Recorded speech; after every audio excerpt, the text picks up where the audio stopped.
चलो करो.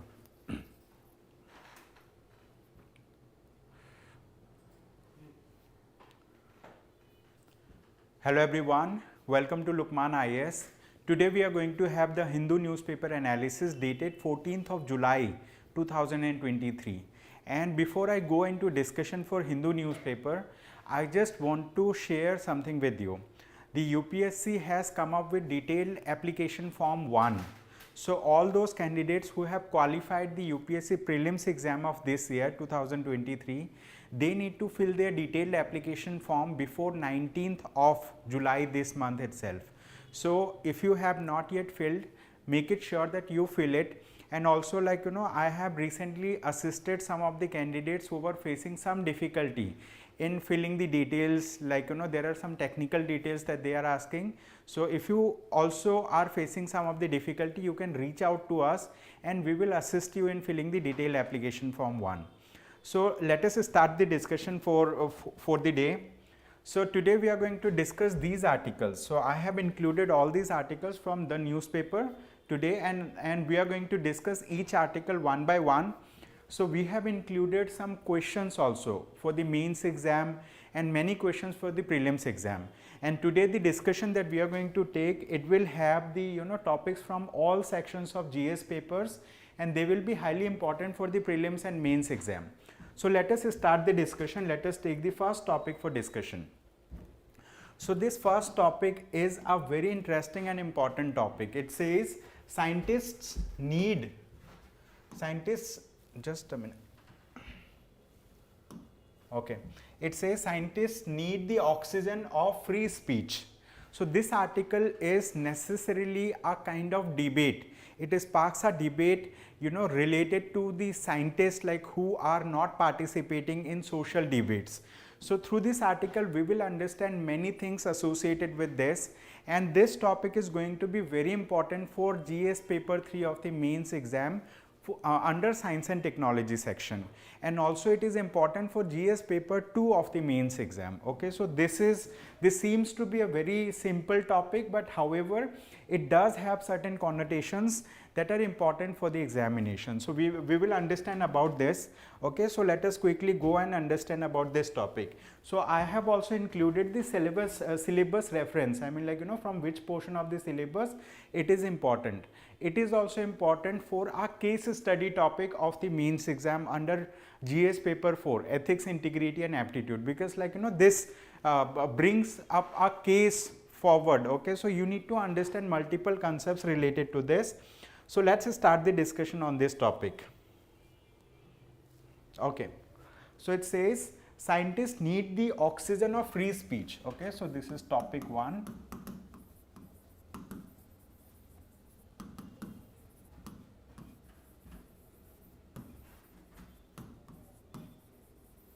Scientists need the oxygen of free speech. Okay, oxygen of free speech.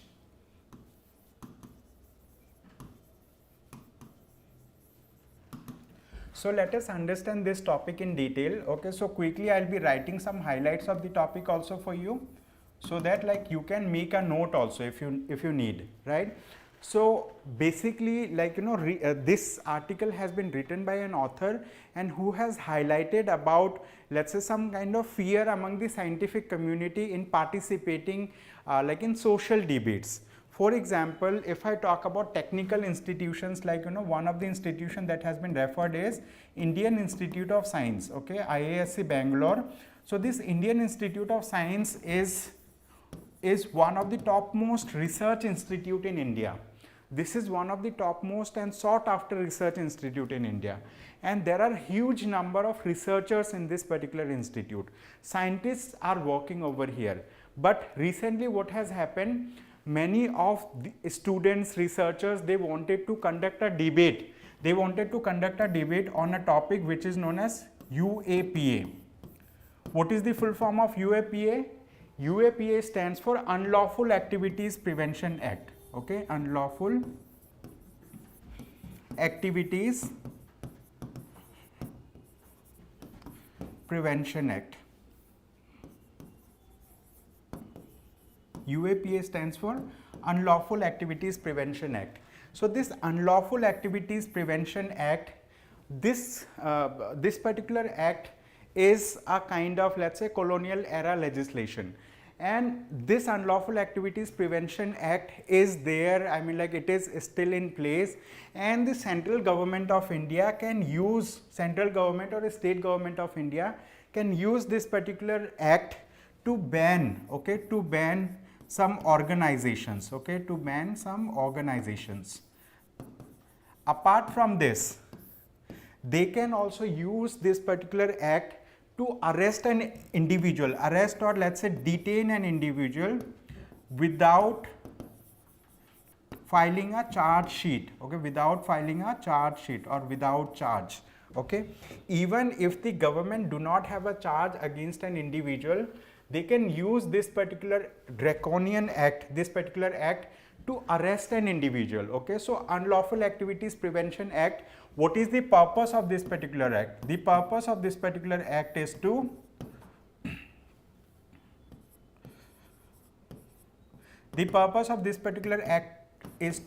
ban terrorist activities, okay, to ban terrorist activities or unlawful activities, okay, to ban terrorist activities.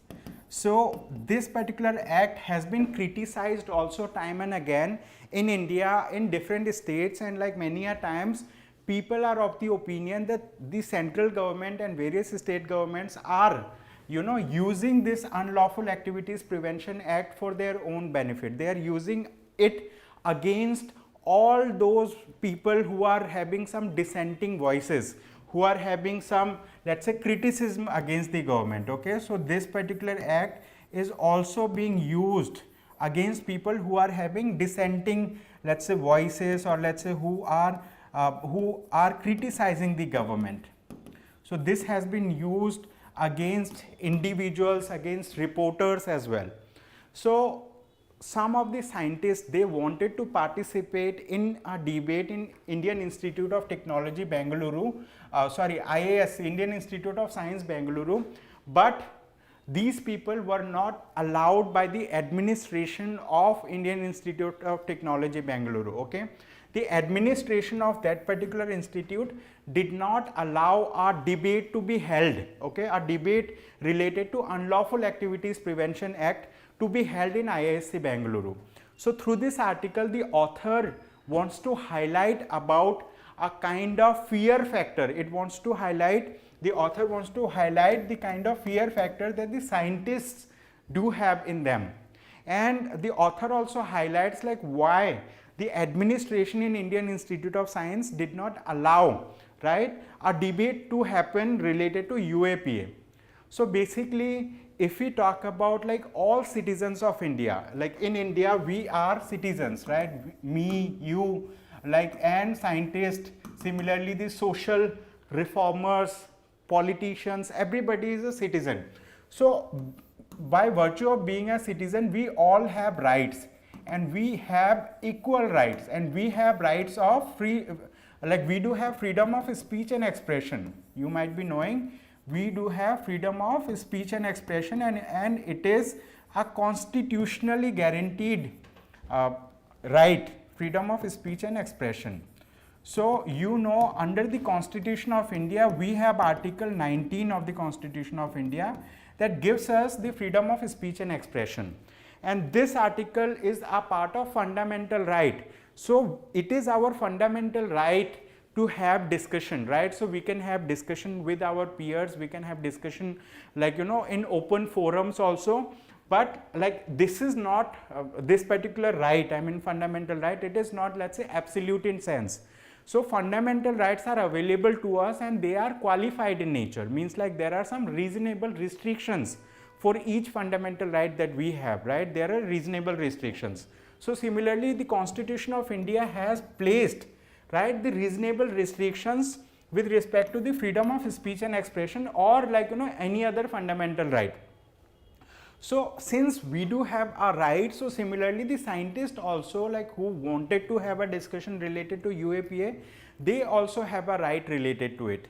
And you might have seen, like, despite having right, many of us are not aware about our rights.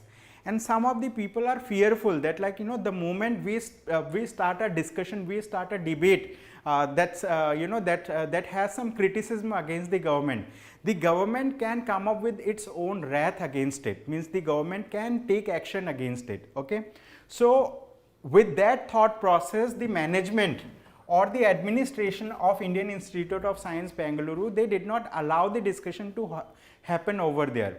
And so like around 500 scientists, okay, around 500 scientists have signed a petition, and these scientists are not only from the Indian Institute of Science Bengaluru, but they are also from another institute which is Indian ISER. So name of the institute is Indian Institute of Science Education and Research, IISER, Indian Institute of Science Education and Research. Two professors from this particular institute also, they have signed the petition over there.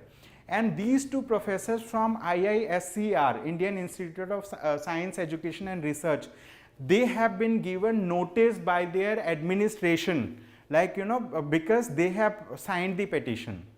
So here the author wants to highlight this particular thing, that like all the scientists, they are also part of the society, and many of these scientists produce so many good research work that later on becomes, let's say, like beneficial for the society, and they are integral part of the society. And if they are, let's say, not promoted for participating in social debate, it's like we are keeping a quarter away, means like we are keeping all those scientists away from the social discussions, from the social aspects, and this is not good. And here the author has also cited some important things, that like the author has cited one important thing, which is like author has cited National Quantum Mission. Author has talked about National Quantum Mission. Okay, National Quantum Mission.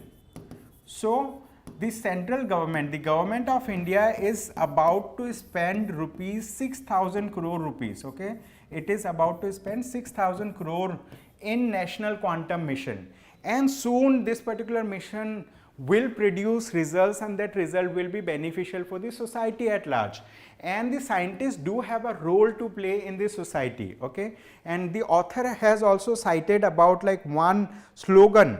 That slogan is given by the Kerala Sastra Sahitya Parishad. That slogan says science for social revolution. Okay, that slogan says science for social revolution. Okay, science for social revolution. And also you might have heard about like scientific social responsibility, like the central government itself, they have promoted an idea. They have promoted an idea through the Department of Science and Technology, and that idea is known as scientific social responsibility. Scientific social responsibility. What do we mean by scientific social responsibility?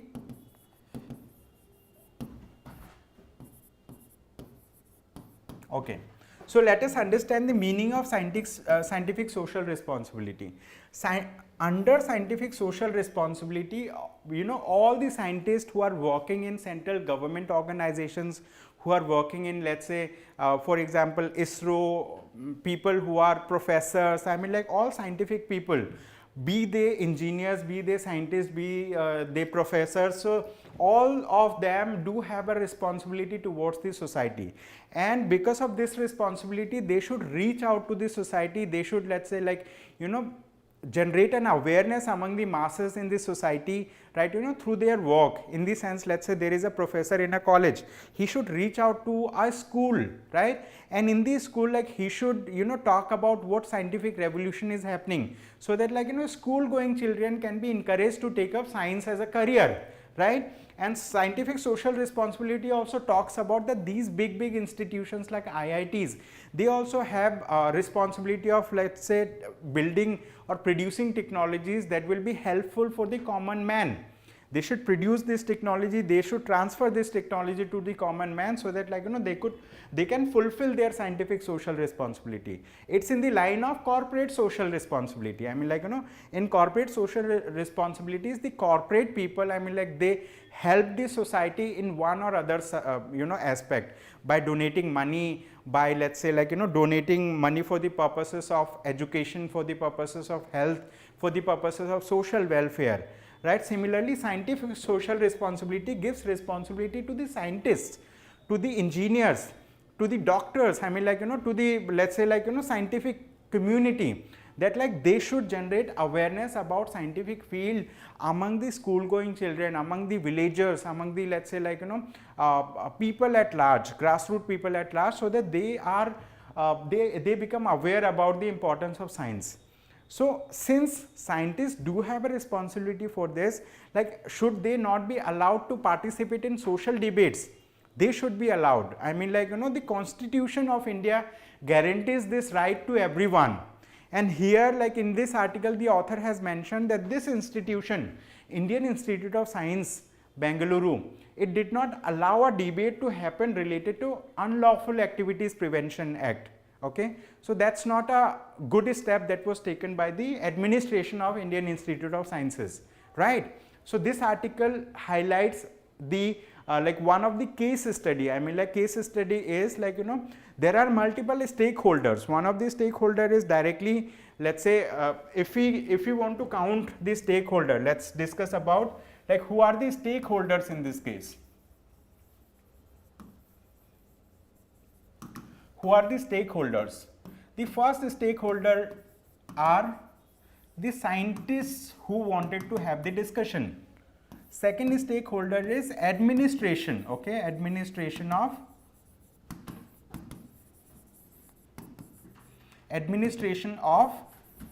Indian Institute of Science, Bengaluru, okay, IISC Bengaluru,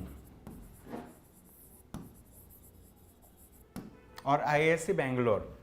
And other stakeholder is the society at large. The society is also a stakeholder in this case. Okay, so you can identify the stakeholder, you can identify the role that each one of them play, and the administration of then Indian Institute of Science, Education and Research, Mohali, okay, who have let's say issued notice, to the let's say professors who have signed the petition, right? So you can identify many more, let's say stakeholder in this case, and then it can become a case study for the ethics paper. All right. So that's an important topic.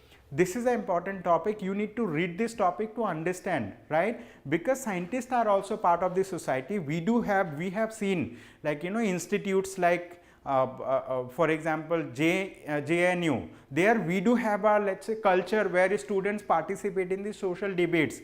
It may be because primarily this institute is a social institute. Here the social studies, people are doing research in social studies at large. But apart from this, Jamia Millia Islamia, that's also in news because of the social debates that happen over there. And the technical institutions, for example, the IISc Bengaluru or IITs, we find lesser, debates over there, because there might be, let's say, most of the people are so much indulged in their own research work, in their own scientific work, that they do not get time to participate in this thing.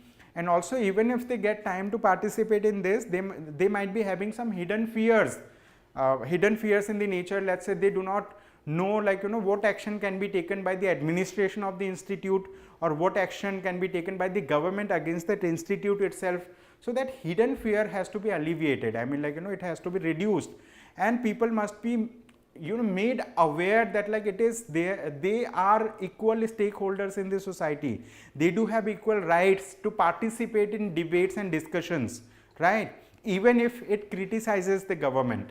So with this, we will move to the next topic. I have taken some questions also. There are some questions that I wanted to discuss, right? So this is one of the question. This question, it is for mains examination. You can just, after writing an answer to this question, you can share that answer with us at evaluation at lukmaanias.com. Lukman, like there is no dash, ias.com. So this is an email. After writing answer to this question, you can download this particular PDF from the description of the YouTube video, right? You can write an answer to this question and you can share the answer with us, so that like you get an evaluated response from us. Okay, we are going to evaluate an answer and we are going to share our, let's say, comment through the evaluation itself.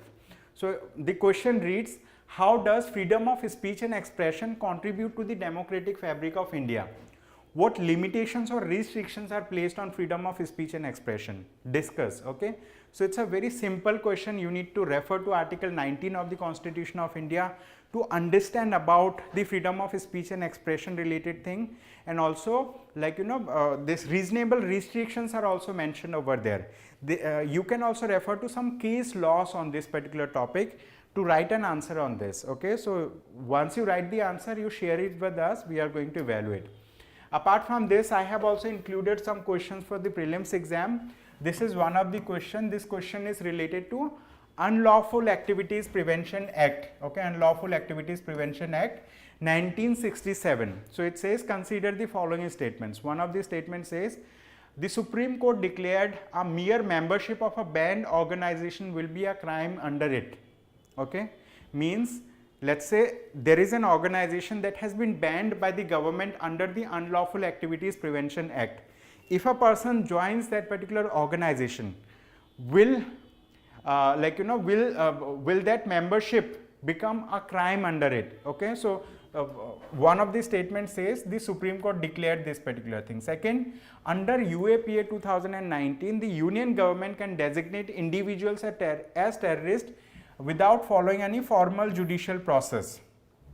Okay, I have already discussed during the discussion that under Unlawful Activities Prevention Act, the government can detain a person without filing a charge sheet. Okay, but here it says like individuals can be designated as terrorists without following any formal judicial process. Okay, so let's see like which of these statements are right. Okay, so you can also answer these questions. You can answer these questions like in the comment section itself. So anyone like who is watching this lecture, they can write their answer to question number 1 in the comment section itself. Okay, let's see how many of you are doing it right. Good evening everyone. So Rutu Mana, I mean she has that person has written, scientific social responsibility, it is confluence of science, scientific knowledge, community visionary leadership and social like this conscience. Yes, you have written it right. And there was a white paper that was released by Department of Science and Technology last year, few years back. It has released a white paper related to scientific social responsibility. All right, so let's see the solution to this question quickly. And after this, right, after this, so correct answer is option D. And here what they are asking like which of these statements are incorrect. We need to identify which statements are incorrect. Okay, which statements are incorrect means none of them. Okay, none of them are incorrect. It means both of them are correct. Okay, both of them are correct. So here we need to identify incorrect. So none of them is incorrect, both of them are correct. And this is this question has been framed by taking into account a recent verdict of the Supreme Court of India. The question is very current based. Okay, current based on Unlawful Activities Prevention Act. So with this, like we are going to take the next question quickly. I have taken another question for discussion. So this question is based on National Quantum Mission. Okay, National Quantum Mission, because like in that article they have referred to National Quantum Mission. Okay, so it says, with reference to the National Quantum Mission, consider the following statements.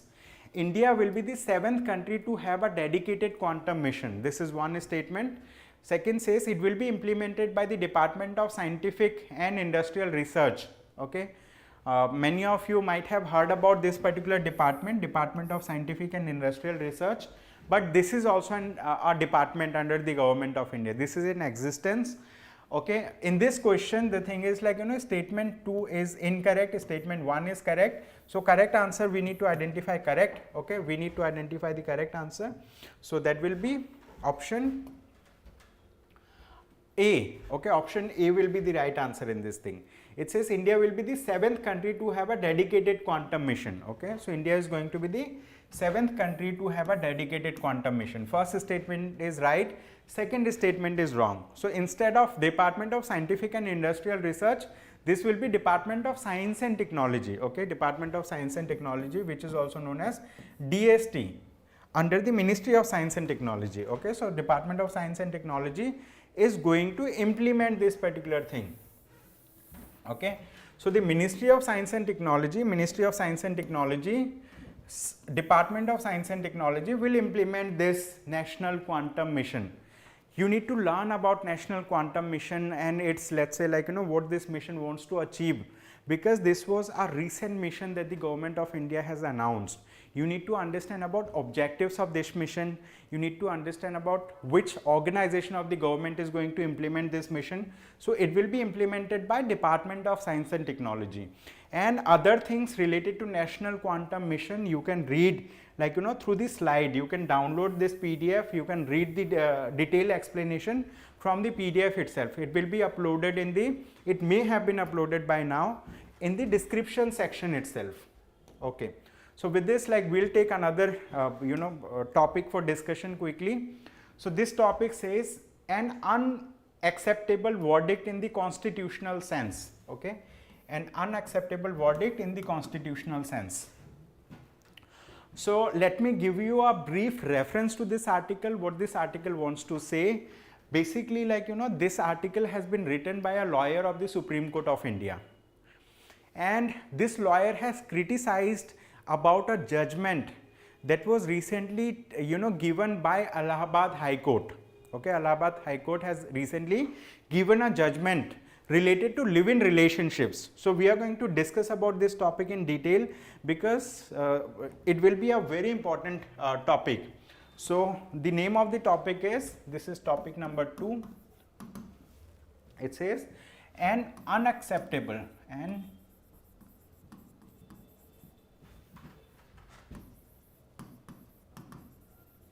an unacceptable verdict in the constitutional sense.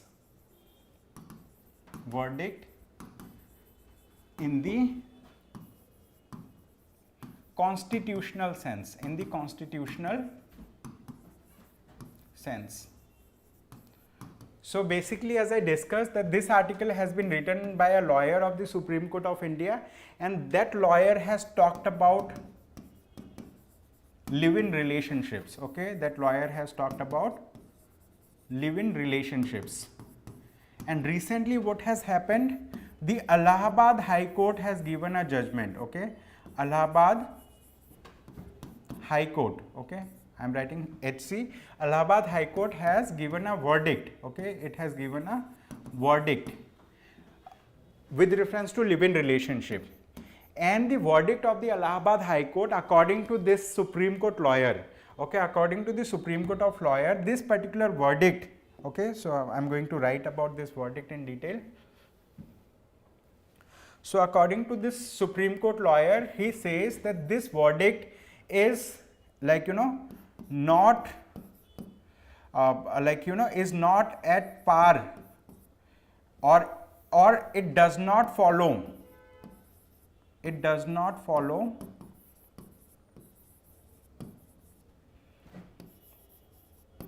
the constitutional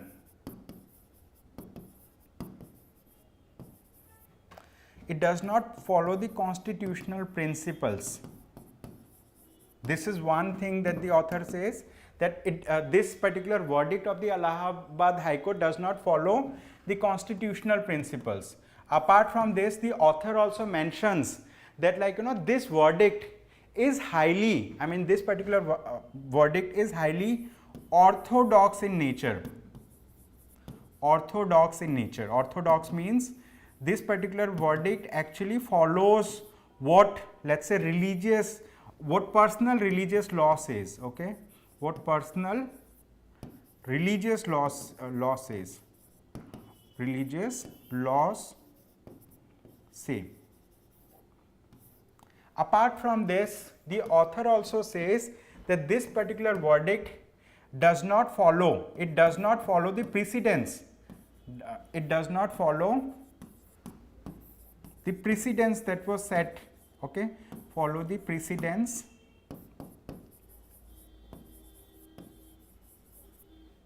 set by the Supreme Court of India, okay, set by the Supreme Court of India. So these are the things that the author has mentioned, and so we are going to discuss this thing in detail. We are going to discuss about these things in detail. So let's discuss about this article now. So it says it does not follow the constitutional principles. If I talk about constitutional principles, so constitutionally, right, we do have fundamental rights, okay. So like, you know, the Constitution of India has given us fundamental right, and that fundamental right, you know, right to life and personal liberty. So article number 21 of the Constitution of India gives us right to life and personal liberty. It also gives us right to marry a person of our choice. We can stay in live-in relationship with a person of our choice. So like, you know, this can be, this might have been like, let's say like, you know, might have been referred to by the Supreme Court of India in multiple judgments. So like, you know, live-in relationships if we talk about, so this is a constitutional right in the sense like, although it is not mentioned there, but Supreme Court of India has given multiple judgments, and through those judgments the Constitution of India has upheld individual liberty, okay, it has upheld individual liberty, it has upheld individual liberty. So like, you know, this judgment of the Allahabad High Court, like, you know, judgment, so now let me make you understand about the case at hand, okay. So what was the case all about? So let's discuss about this case first.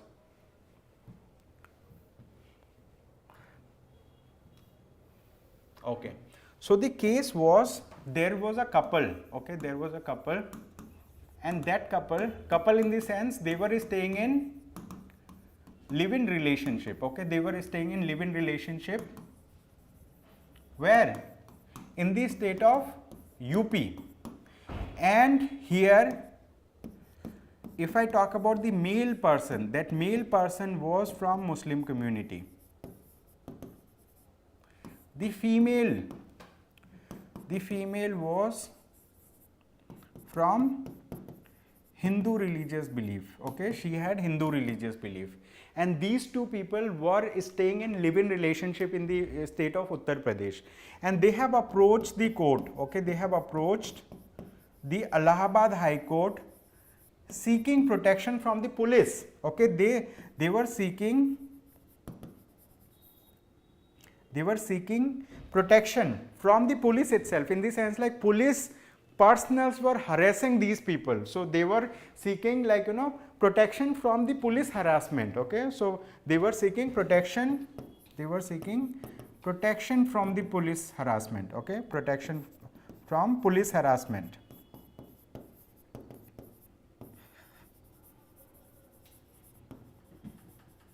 But the court has denied this particular thing. So they have, the Allahabad High Court has, let's say, gone through the details of the case. So if I talk about any specific case, so in our case what happens generally, the, let's say, facts may vary, okay, facts of every case may vary, but the thing is the topic, or let's say the issue may be similar to, like, you know, those cases for which the judgments have already been given. And if I talk about courts in India, the highest court of India is the Supreme Court of India. Whenever Supreme Court of India gives a judgment, that judgment becomes a precedence for, you know, all other cases that's going to come in the future. The cases that have like, you know, that have similar nature of, let's say, like, you know, similar nature of topic. So here in this article, the author has highlighted multiple case laws, okay. Author has highlighted many case laws. Case laws means like those cases on which the Supreme Court of India has given judgment earlier. So I am going to read those case laws. One of the case law is D. Velusamy.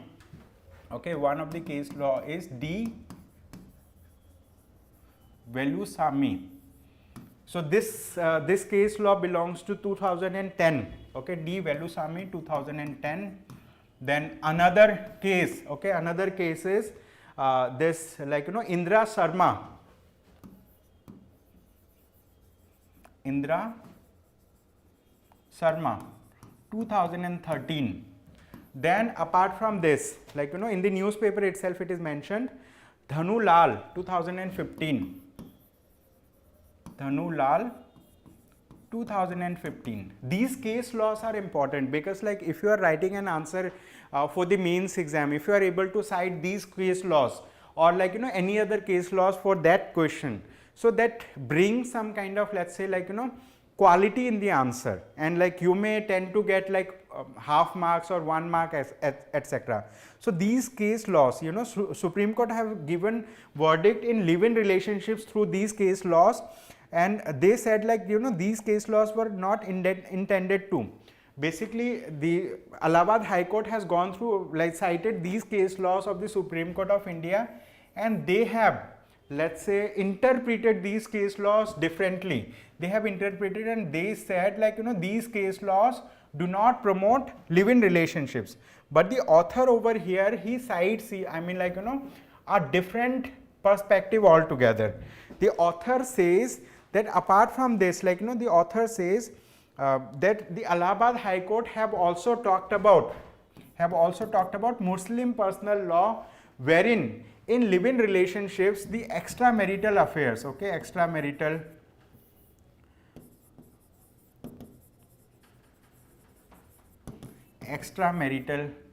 or premarital, okay, premarital sex, they have mentioned, like, the Allahabad High Court judgment have mentioned the extramarital or premarital sex are not recognized under Muslim law, okay, are not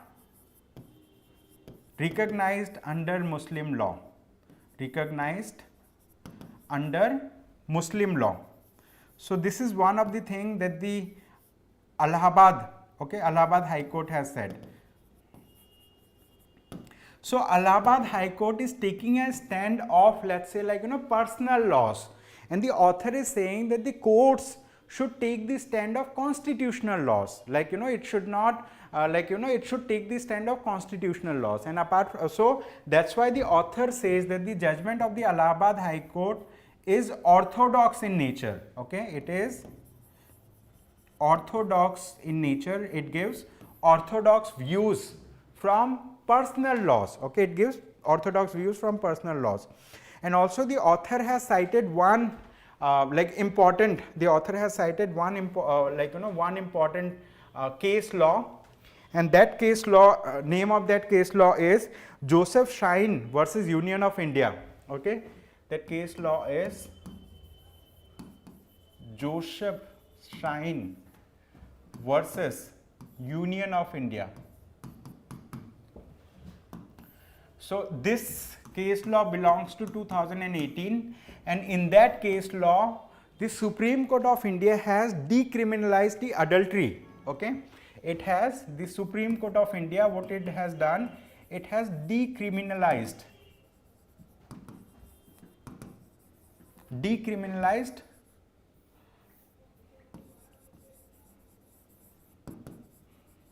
adultery, okay, it has decriminalized adultery.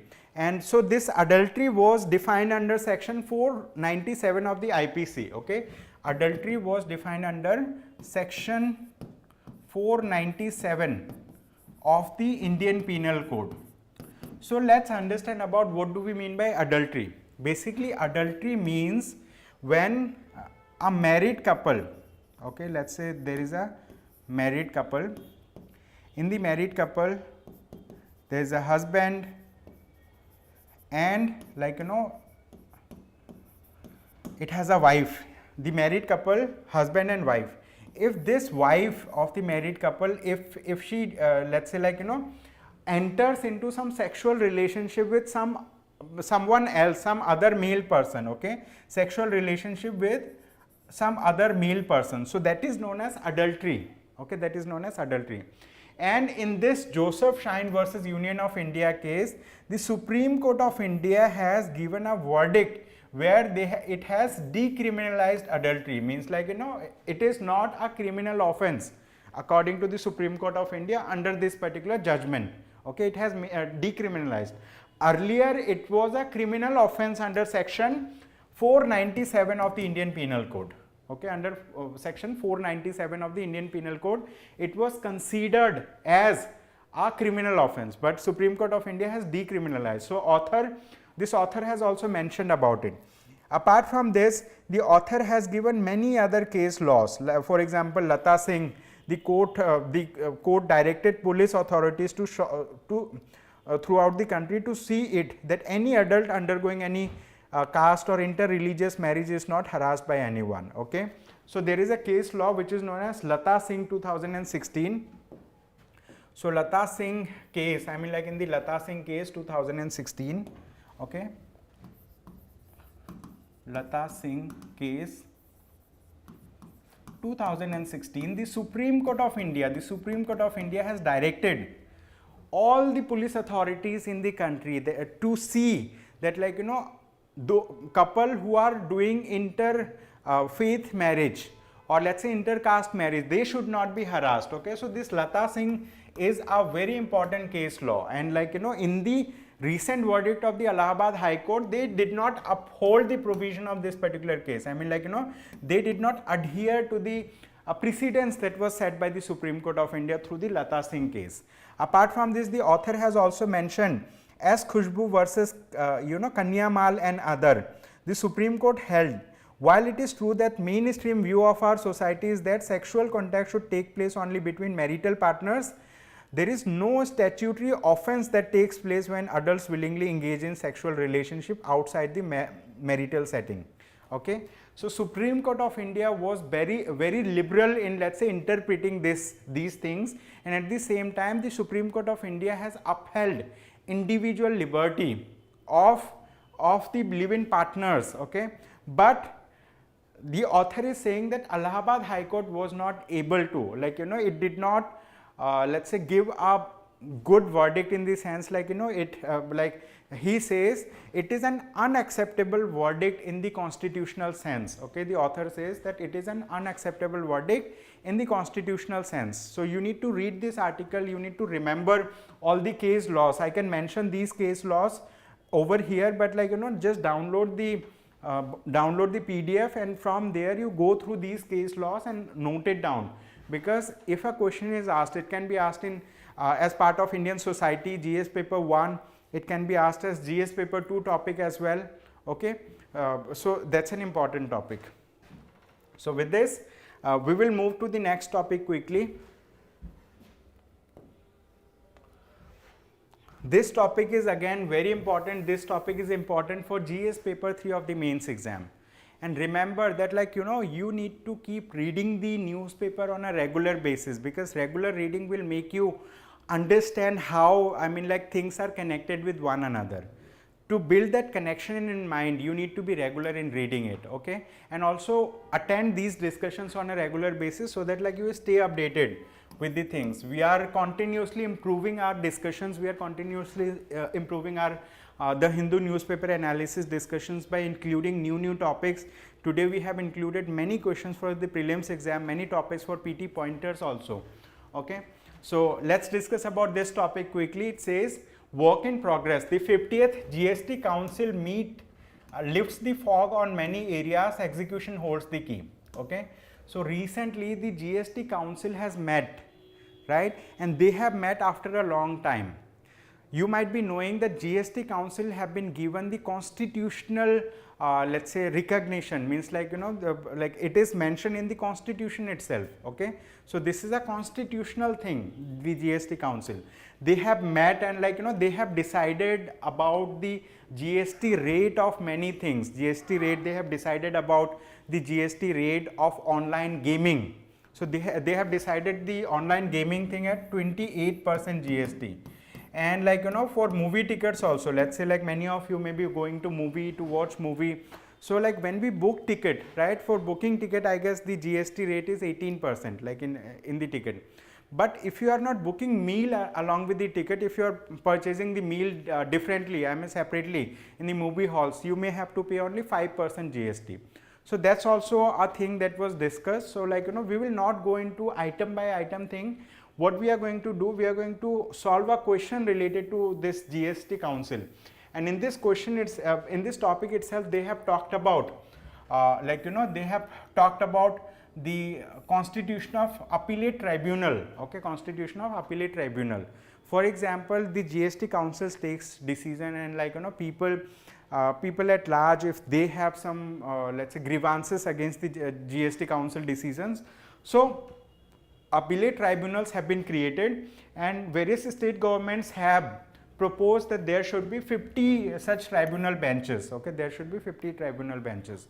However, the government have responded that we are going to implement the GST tribunal, but like GST tribunals will be implemented in a phased manner, okay. Initially they will implement GST tribunals in the capitals of different states. In capital of India, let's say it will be in Delhi, it will be in capital of, let's say, Chhattisgarh, Raipur, capital of let's say in different states, like capital of Karnataka, it will be Bengaluru. So they are going to implement this particular thing. So for online gaming, they have taken a decision of 28%. We do not need to remember for which thing what is the GST rate. We need to learn about the GST Council, we need to learn about the article of the Constitution of India where it is mentioned. We need to understand about the structure of the appellate tribunals, okay. And related to this, what I have done, I have included a question for you, and through the question I am going to make you aware about the GST Appellate Tribunal. So this is one of the question. So we will solve the question first, and then you can download the explanation, and after going through the explanation you will understand about the structure of the GST Appellate Tribunal. So it says, with reference to the Goods and Services Tax Appellate Tribunal, okay, with reference to Goods and Services Tax Appellate Tribunal, consider the following statements. It has 3 statements. We need to identify how many of these statements are right. It says the Finance Bill 2023 amended section 109 of the Central Goods and Services Tax Act 2017 to facilitate the creation of GST Appellate Tribunal and its benches, okay. So this seems to be a very technical question. I mean, like the statement, first statement is very technical in nature, right, because it was directly taken from a newspaper article, okay. So in newspaper article they have mentioned it clearly that the Finance Bill 2023 amended this particular section of the Central Goods and Services Tax, Central GST 2017 to facilitate the creation of GST Appellate Tribunal. And now when the GST when the GST Council met, they have decided to create it, okay. They have decided to create it. Yes, this Rutu Mane, she has written it right. I mean, casinos, horse racing, they have decided on horse racing also. So casinos, I mean, there are 2 states in India, let's say Goa and Sikkim. So there are a lot of people, I mean, participate in gaming, offline gaming, online gaming, horse racing, etc. So Government of India has decided to apply 28% GST, and these gaming industry, they have opposed this particular move, okay. Now the second statement, it says only principal bench shall hear the cases involving the issue of place of supply. Third statement, it is the first appeal from forum under GST, okay. If we talk about GST Appellate Tribunal, so it says it is the first appellate forum under the GST. So we need to understand whether it is the first or not, okay.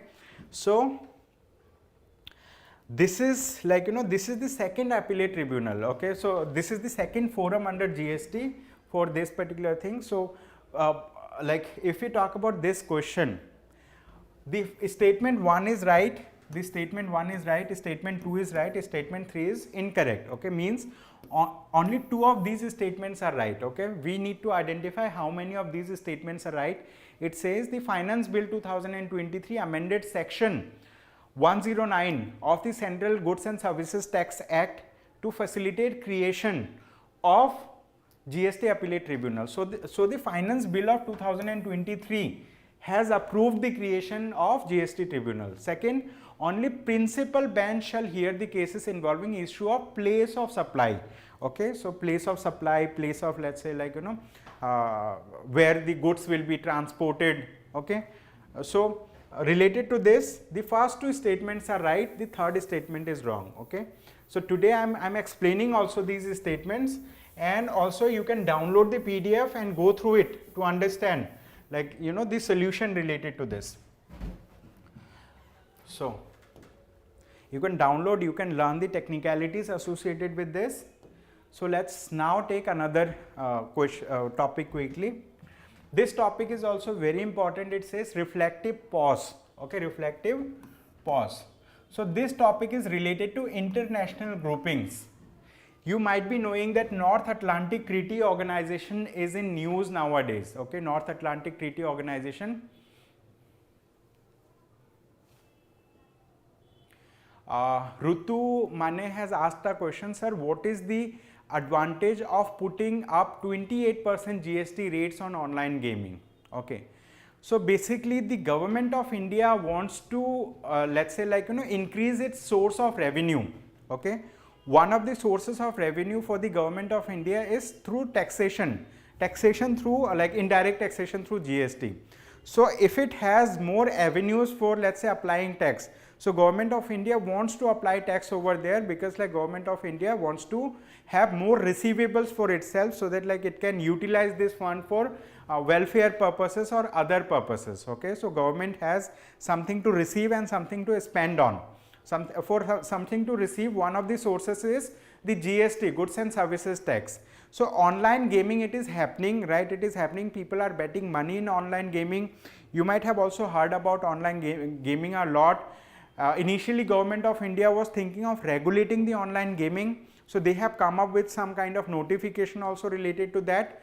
Okay, government of India was pondering upon whether online gaming is a game of chance or game of skill, right? So that has been a question, whether it is a game of chance or game of skill. But like the sports ministry, they have decided upon this particular factor, and they are going to categorize different types of games into game of chance or game of skill. So based on that, they are applying the tax, and they have applied 28% tax. I understand it is a huge amount of tax that the people have to pay who are involved in gaming processes, but it is going to increase the revenue sources for the government. Government thinks it is a luxury activity of let's say participating in gaming. So whenever like government is applying tax on any luxury item, so it applies the highest amount of tax. You might be knowing, if you are purchasing some luxury cars from outside India, so they may be having a tax structure of, let's say, more than 100% also. Sometimes the customs duty goes up to 200%, it depends, right? But generally the taxation thing on luxury items, the tax, tax is higher. It is just has been decided by the government. Later on it may change also. Okay, like whenever when it gets some kind of representation from the gaming industry, now people have started opposing this particular move. So maybe government may review this thing.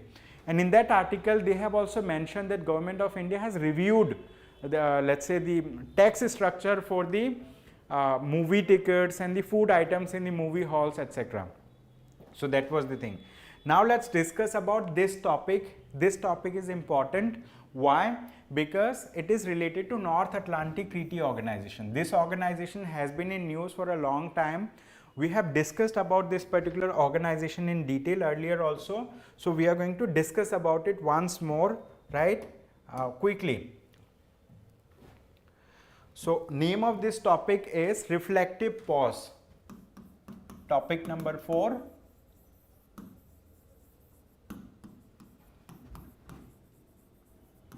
Reflective pause. So in this article, the crux is the North Atlantic Treaty Organization. We need to understand this as a body. So this North Atlantic Treaty Organization is a military grouping. Okay, it is a military alliance. Okay, it is a military alliance of Western countries. As of now, it has 31 member nations. Okay, it has 31 member nations. and most recently Finland has joined this particular organization, and Finland became the 31st member of this particular organization.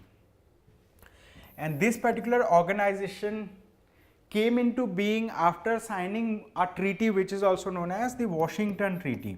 Okay, Washington Treaty. So if a country wants to become a member of the North Atlantic Treaty Organization, they have to formally apply for membership in this organization. And if I talk about NATO membership,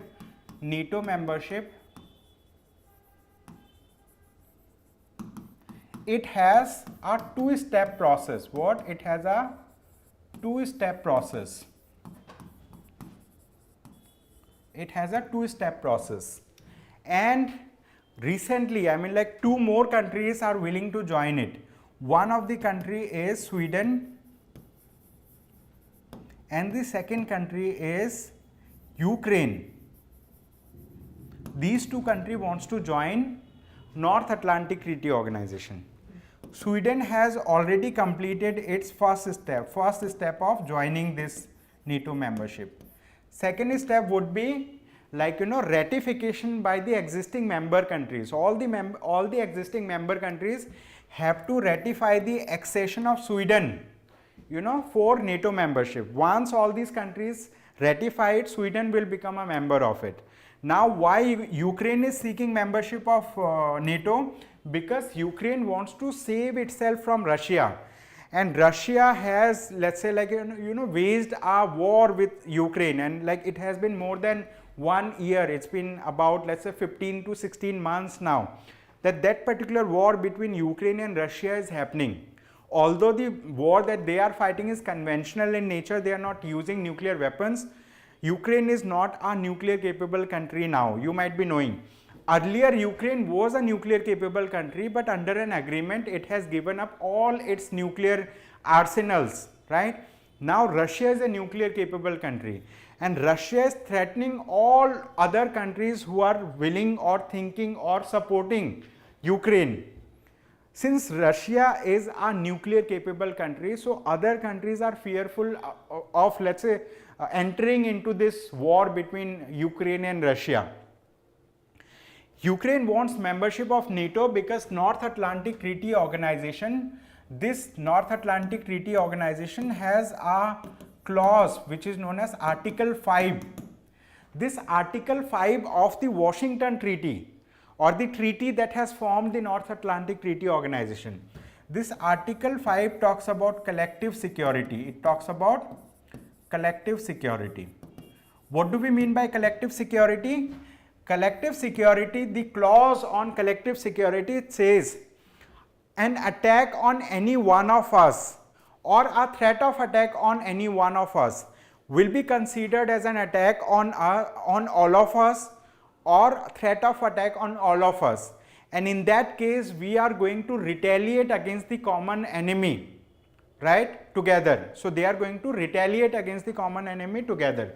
It means, let's say there are 31 member countries there are 31 member countries in the North Atlantic Treaty Organization.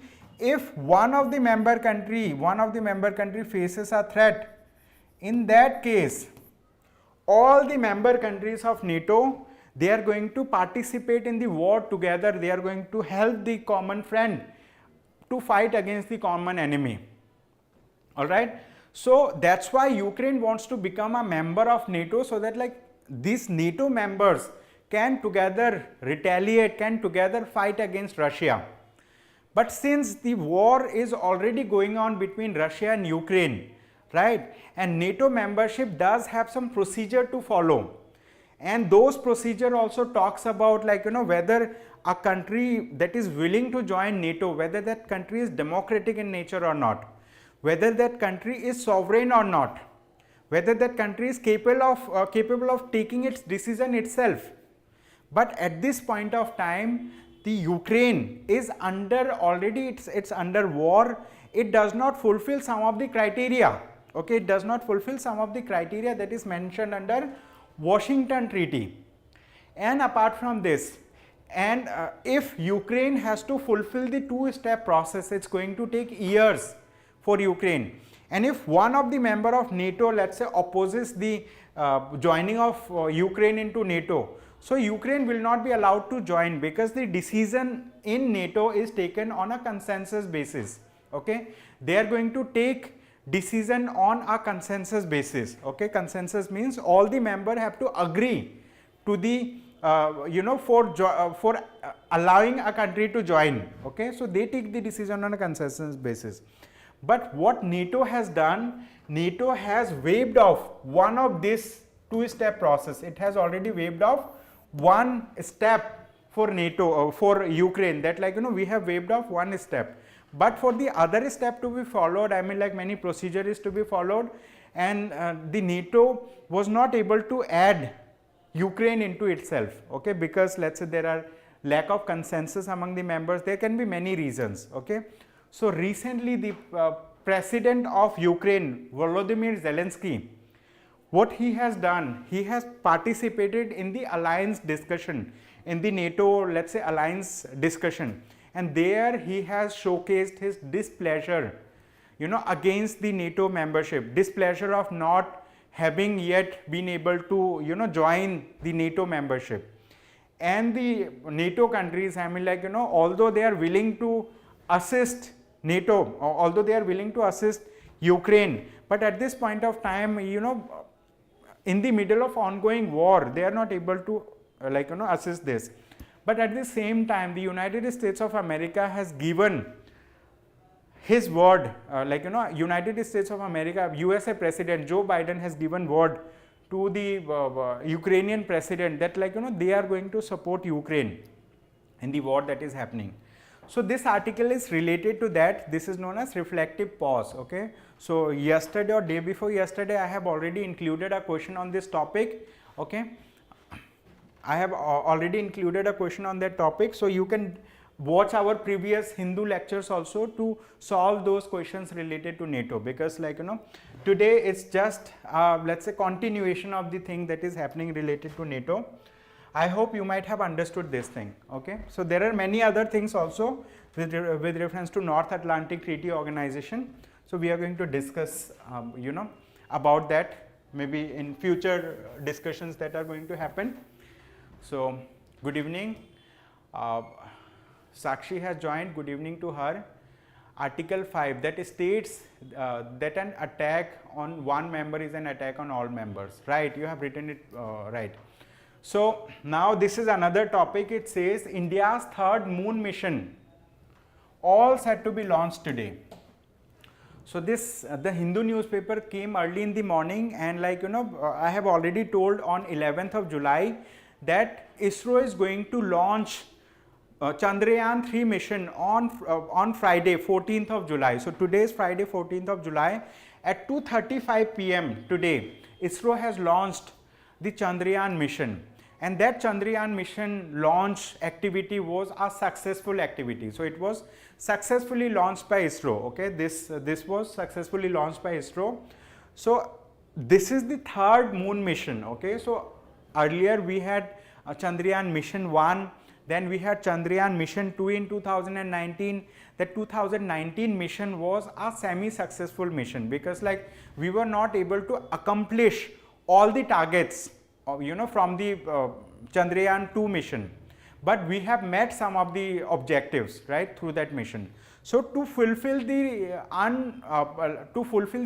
unfulfilled targets, we have now launched Chandrayaan 3 mission, and with Chandrayaan 3 mission we want to soft land on the moon. We want to have a soft landing on the moon. We want to land on the southern portion of the moon. Okay, and after landing over there, we are going to conduct studies. Okay, we are going to conduct studies on the moon surface, and that study is going to benefit the humanity at large. Okay, so related to moon mission, so before I discuss about the moon mission, I do have some additional information to share with you. Okay, so the name of the topic, so just a minute, I'll write the name of the topic also for you.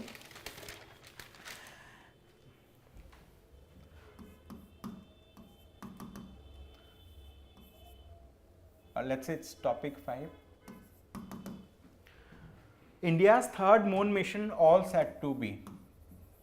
India's third moon mission. India's third moon mission all set to be launched today. Okay.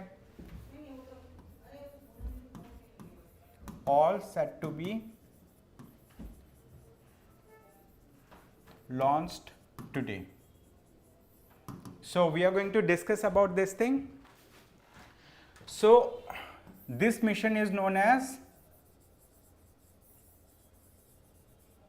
Chandrayaan-3 mission. Okay, Chandrayaan-3 mission means, and which organization has launched the Chandrayaan-3 module?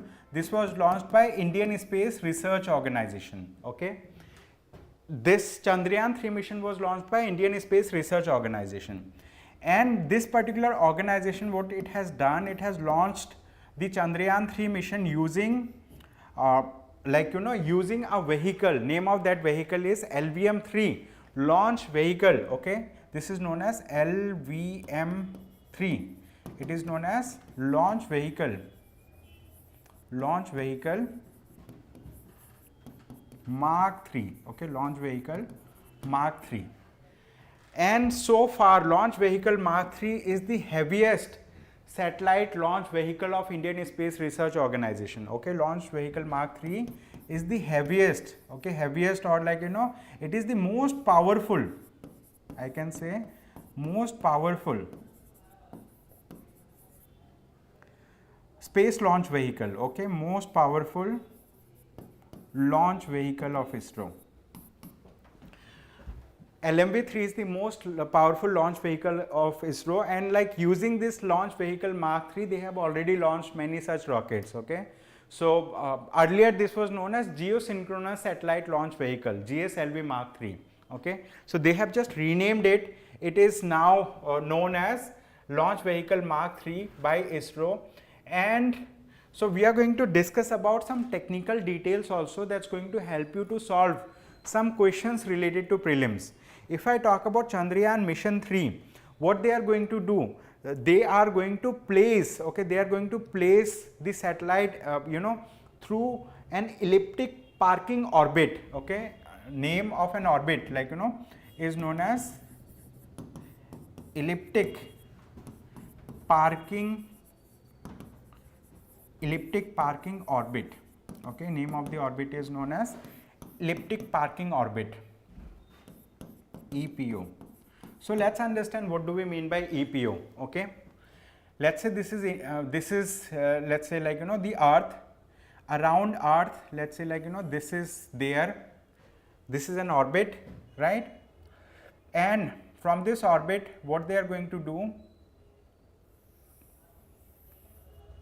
okay, so the center piece over here, I'm going to use another color. The center thing is the Earth. This is a circular orbit. Let's say it's a circular orbit. What they will do, they will place the satellite into this particular circular orbit. Okay, they will place the satellite into this circular orbit, and from this circular orbit they will give a boost. Okay, they will give a boost, and they are going to park that particular satellite into this big orbit, which is also known as, this orbit is known as elliptic parking orbit. Okay, this is known as elliptic parking orbit. And from the elliptic parking orbit, they are going to, let's say put it into the moon. Let's say moon is located over here. Okay, moon is located over here. So they are going to put it on the moon. Okay, so that's how the satellite will be placed by ISRO. And also we are going to discuss about some of the, let's say, components of this Chandrayaan-3 mission. Okay, let's discuss about some components of the Chandrayaan-3 mission quickly.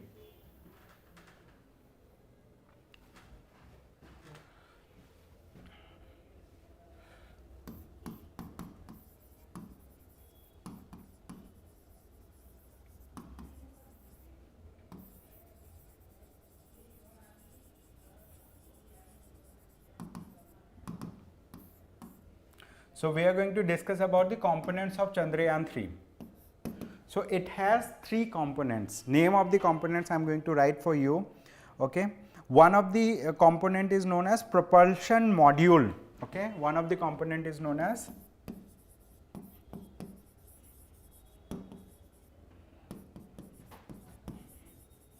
propulsion module, PM. The second component of Chandrayaan-3 is known as lunar module. Okay. Lander module. Okay. Propulsion module. Then we have lander module, LM. Apart from this, it and a rover. Okay. Lander module and a third is and a rover. Okay. It has propulsion module, lander module and a rover, and so this particular Chandrayaan-3 mission is being sent to demonstrate new technologies required for interplanetary mission. So this Chandrayaan-3 mission is an interplanetary mission. This is a very important keyword. This is an interplanetary mission. Why it is an interplanetary mission? Because we are going to send Chandrayaan from Earth to the moon. Okay. Although moon is not a planet, moon is a natural satellite of Earth. Okay. Moon is a natural satellite of Earth. Okay. Moon is a natural satellite of Earth. It is not a, let's say it is not a planet, still it is considered to be an interplanetary mission. Okay, because we are launching something that is not only going to orbit around the Earth, it's going to, let's say, orbit around the moon, and we are going to do soft landing on the surface of the moon. Okay, so for that purpose it is there. So so now it has many other let's say scientific components also, but we need to remember the major ones, so that we can answer a question if it is asked in the prelims exam. Okay. So Rutu Mane has written, demonstrate landing capabilities for lunar polar exploration mission, right? So that's the thing. So with this we will take another topic and we will also take a question. Okay, we'll take a question related to this quickly, and then we are going to take another topic related to science and technology. This topic is important for science and technology.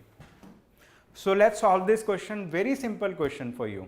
Okay, it says this is a prelims practice question. It says, using which launch vehicle Chandrayaan-3 mission will be launched from Satish Dhawan Space Center in Sriharikota.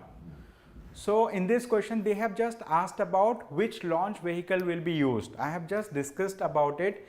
It will be Launch Vehicle Mark 3, which is in short known as LVM-3, Launch Vehicle Mark 3. So this is an upgraded version, okay, or renamed version of Geosynchronous Satellite Launch Vehicle, GSLV, and this is the most powerful launch vehicle that ISRO has as of now.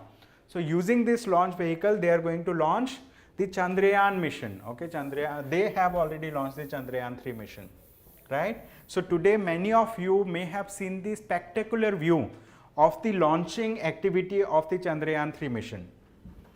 So we have included the solution also.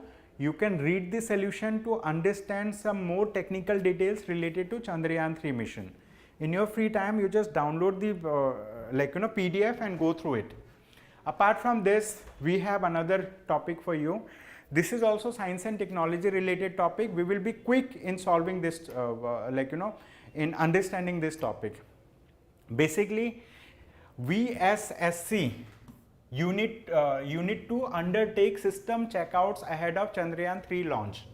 So VSSC means Vikram Sarabhai Space Center. Okay, so basically the Chandrayaan-3 mission that was launched by ISRO, so it has many space centers that were working together in sync with one another. Okay, so they were cooperating, they were working together. So the Vikram Sarabhai Space Center has played a crucial role, a very important role in Chandrayaan-3 mission launch. Okay, so in this article they have talked about like what role the Vikram Sarabhai Space Center has played. Okay, so I am going to discuss about some of the things associated with this particular topic. So I am also going to write down, let's say this is topic number 6 or 7, I am going to write down the full forms also, this thing. Vikram Sarabhai Space Center. So VSSC means Vikram Sarabhai Space Center. Apart from this, in this article they have talked about VLCC, Virtual Launch Control Center. Okay,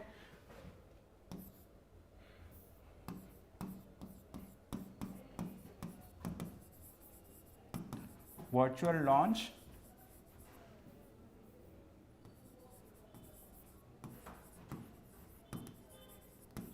Control Center. Then they have talked about LVM-3, Launch Vehicle Mark 3, LVM-3, which is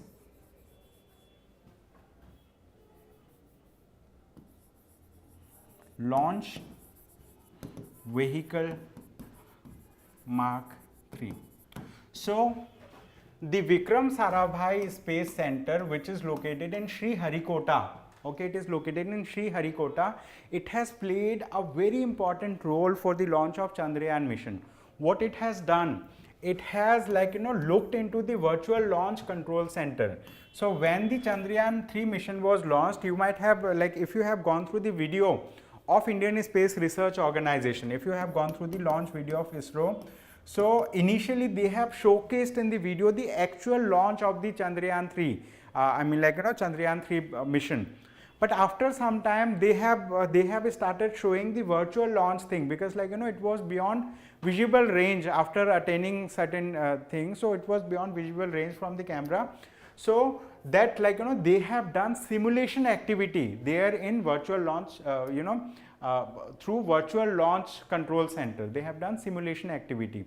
They have understood the trajectory, means the path that the launch vehicle has followed, and also it has showcased about all these stages, how let's say how it maneuvered, how it dismantled into different parts. Okay, so this is just a science and tech related topic. So in this article, after today's discussion, you should identify the location of Sriharikota, where it is located, right? And also you can tell me in the in the comment section why the satellites are being launched, why satellites are being launched from the Sriharikota itself. What is the importance? What is the scientific importance of that particular location?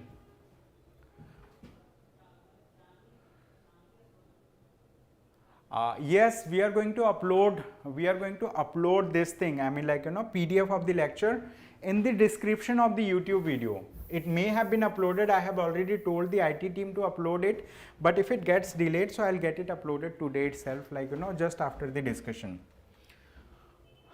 So this is another topic. It's a very important article. It says Proposed National Research Foundation looks to tap CSR to address funding concerns. Okay, so day before yesterday or yesterday itself, I have discussed a topic that is related to National Research Foundation.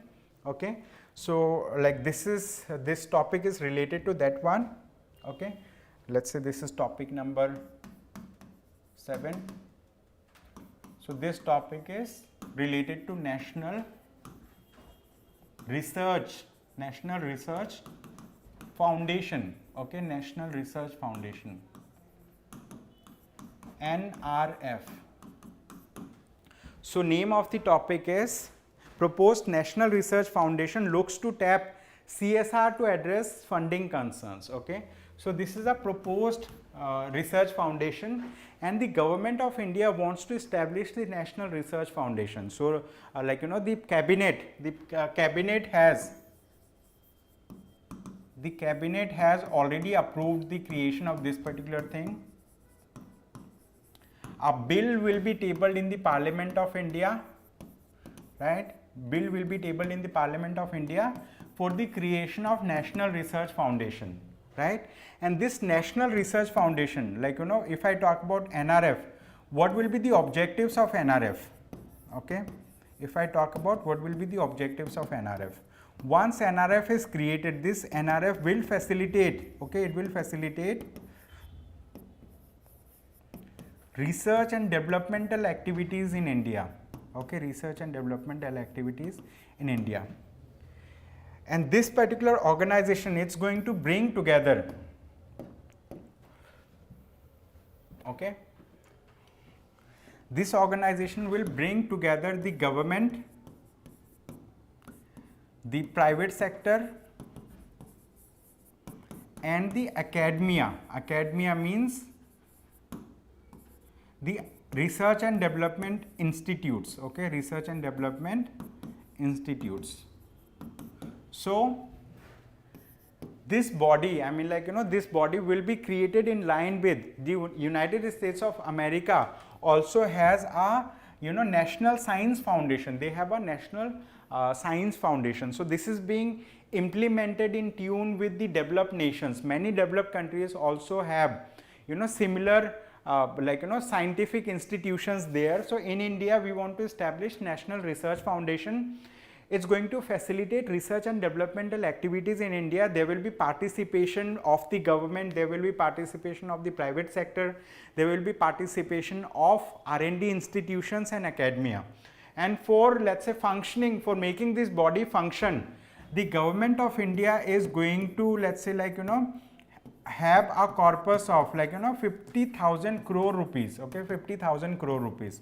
Out of this 50,000 crore rupees, 14,000 crore rupees is going to be, let's say, contributed by the government, and government is eyeing towards, let's say, private sector for contributing 36,000 crore rupees, okay, 36,000 crore rupees. So this 36,000 crore rupees is around, let's say, 72% of the total fund, okay. So this will come from the private sector, and how it will come from the private sector? Through CSR activities, okay, it will come from the private sector through CSR activities. What is CSR? CSR stands for corporate social responsibility, okay, it stands for corporate social responsibility.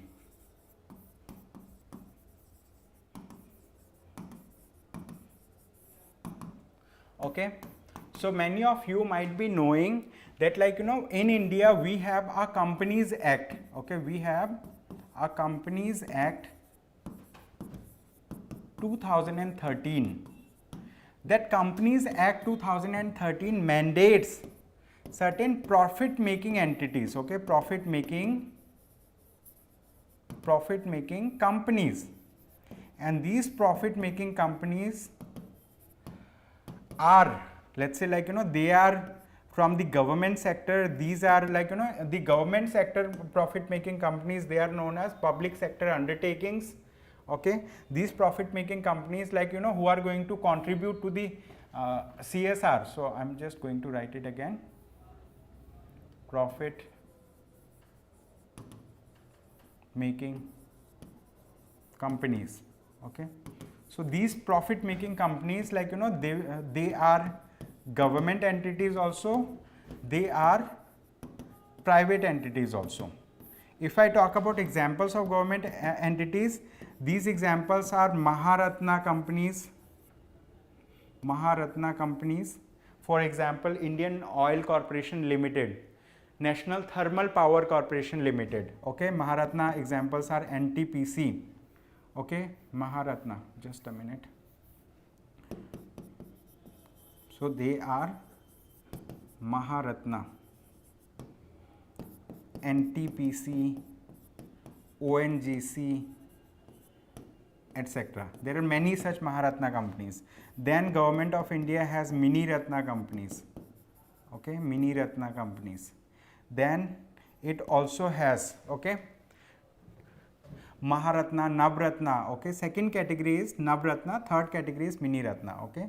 First category is Maharatna, then we have Navratna, and third category is Mini Ratna.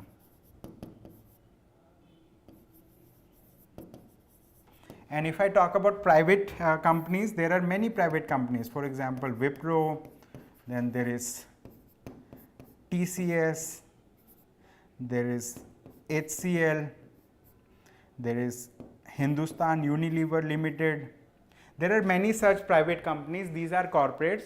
So government of India wants to raise funds through corporate social responsibility. Okay, so this Companies Act 2013, it mandates these profit making companies to let's say contribute in through the corporate social responsibility, because these companies are located in certain places, and like while locating these companies, they let's say displace many people from that region, and many people around that region, they are also let's say these people are also like need some help. So the corporate social responsibility funding are generally used for education purposes.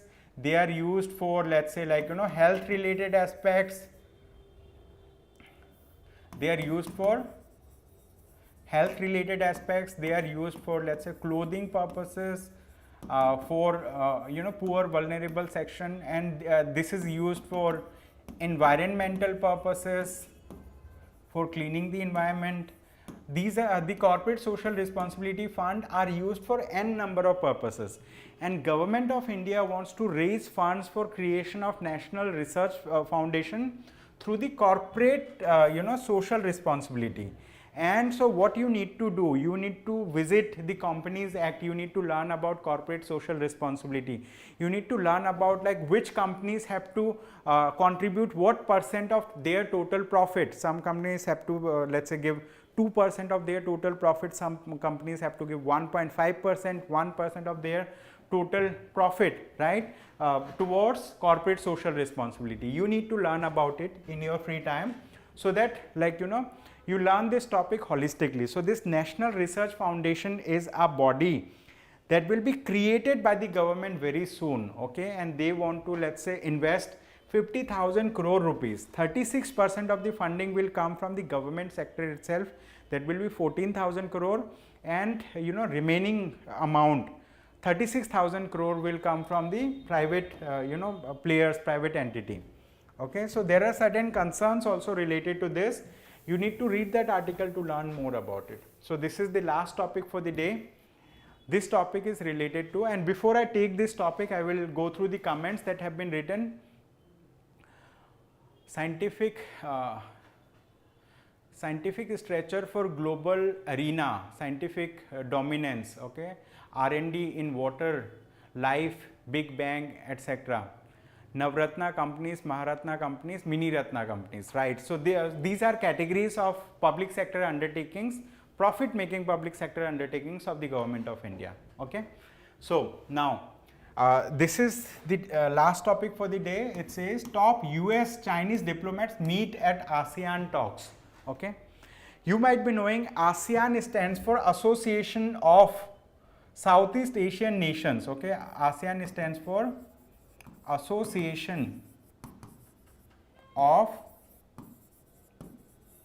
Southeast Asian Nations.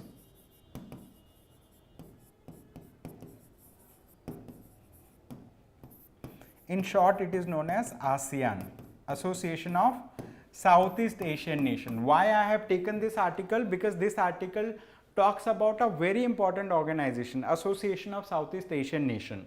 So this is a very important topic for current affairs for prelims exam.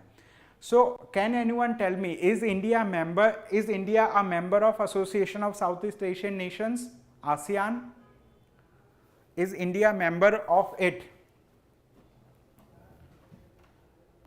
No, India is not a member of Southeast Asian Association of Southeast Asian Nation. Okay, so there are 10 member countries as of now. There are 10 countries who are member of this particular organization of this ASEAN. So I will talk about these 10 member countries, right?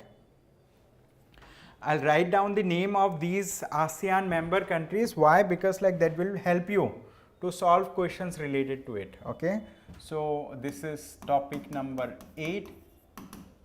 Okay, so this topic revolves around Association of Southeast Asian Nation. Okay, so name of the topic is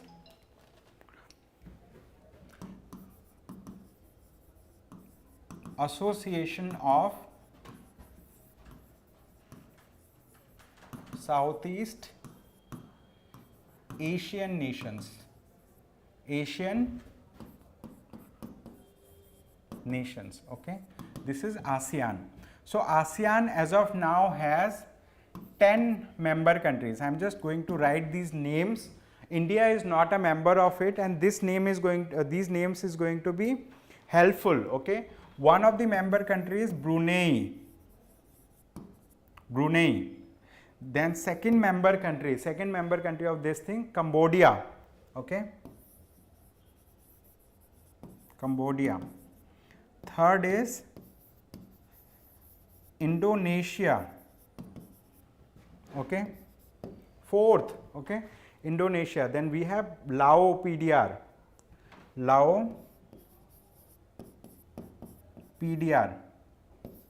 Then after Lao PDR we have Malaysia, its member. Okay, Lao PDR, then we have Malaysia. Then the sixth member country. Okay, so I'll just make it little small so that it is visible. Okay, then the sixth country after Lao PDR we have Myanmar.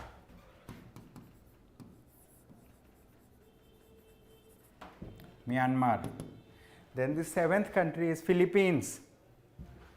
Write down these names.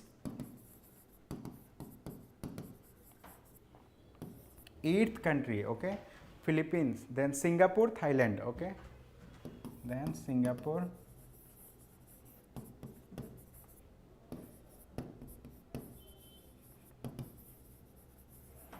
Thailand, and the 10th country is your Vietnam.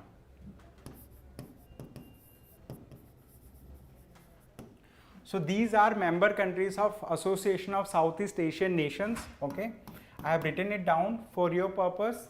India is not a member of this particular organization, this particular international grouping.